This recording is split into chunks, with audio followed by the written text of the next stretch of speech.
Hello everyone, today I will show you how to change an image height and width using Foxit PDF Editor. Open your PDF file and select Edit option.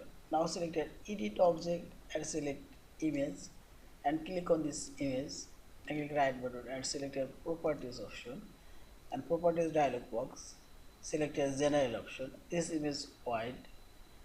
I'll make it 5 and height I'll make it 3.5 and says our image wide and height now change and similar also change this image height and width. Select properties option and online change this image height. I'll make it 2.5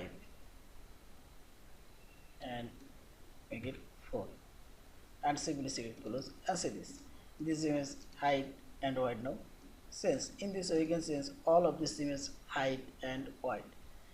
And finally select this file option, save or save as your PDF file. Thank you for watching. Please subscribe, like, share and comment.